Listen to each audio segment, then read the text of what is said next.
चलिए इस वक्त की आपको एक बड़ी खबर बता देते हैं। ब्रेकिंग न्यूज जो आ रही है, डेटा लीक के आरोपों पर सरकार का जवाब आया है। कोविन पोर्टल के पर जो बात उठी थी और सरकार ने उससे सवाल पूछे गए थे, उस पर सरकार कह रही है कोविन पोर्टल पूरी तरह सुरक्षित है। टेलीग्राम जो डेटा है वो पहले का है, कोविन से कोई डेटा लीक नहीं हुआ है, ऐसा सरकार की सफाई में अब सामने आया है। हमारे सहयोगी अखिलेश इस वक्त हमारे साथ जुड़ रहे हैं। अखिलेश शर्मा से समझने की कोशिश करते हैं। अखिलेश जी, ये जो क्या सरकार से सवाल उठे थे, आज सुबह से ही ये खबर चल रही है कि किस तरीके से डेटा लीक हुआ है और इसको लेकर काफी सारे लोगों ने रिएक्ट भी किया है और सरकार इस पर क्या अपनी सफाई दे रही है? देखिए अंकित, कई मीडिया रिपोर्ट्स में ऐसा दावा किया गया है कि जो कोविन का डेटा है वो लीक कर दिया गया और इसके समर्थन में, इस दावे के समर्थन में कुछ स्क्रीनशॉट्स भी शेयर किए गए, जिसकी टेलीग्राम जो एक एप्लीकेशन है उस पर इस तरह का डेटा दिखाया गया कि जिसमें कि कोविन का डेटा है। लेकिन सरकार की ओर से अभी स्पष्टीकरण दिया गया है। जो मंत्री हैं राजीव चंद्रशेखर, उनका बयान भी आया है। इसके साथ साथ सरकार ने बाकायदा एक रिलीज जारी की है।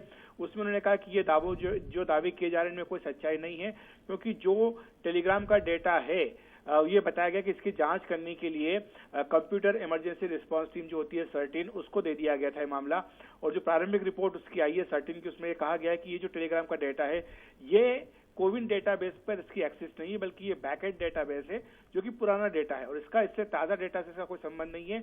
इसके समर्थन में सरकार ने अपनी ओर से कुछ बातें भी कही है। उन्होंने कहा है कि जो कोविन ऐप है उसमें आप जो है वो एक डैशबोर्ड होता है, उसमें सिर्फ ऑथराइज्ड यूजर ही उसको इस्तेमाल कर सकता है और एपीआई बेस्ड एक्सेस जो होती है उसमें उसकी परमिशन जो है वो नहीं होती है, केवल बेनिफिशियरी के ओटीपी के जरिए ही आप एक्सेस कर सकते हैं।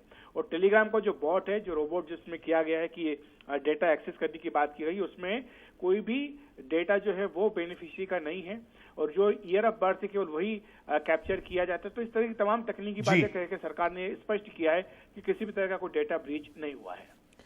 अखिलेश जी, बहुत बहुत शुक्रिया हमारे साथ जुड़ने के लिए। सरकार अपना पक्ष रखते हुए कहते हुए कि डेटा में किसी तरह की भी कोई गड़बड़ी नहीं हुई है, किसी के पास वो डेटा लीक नहीं हुआ है।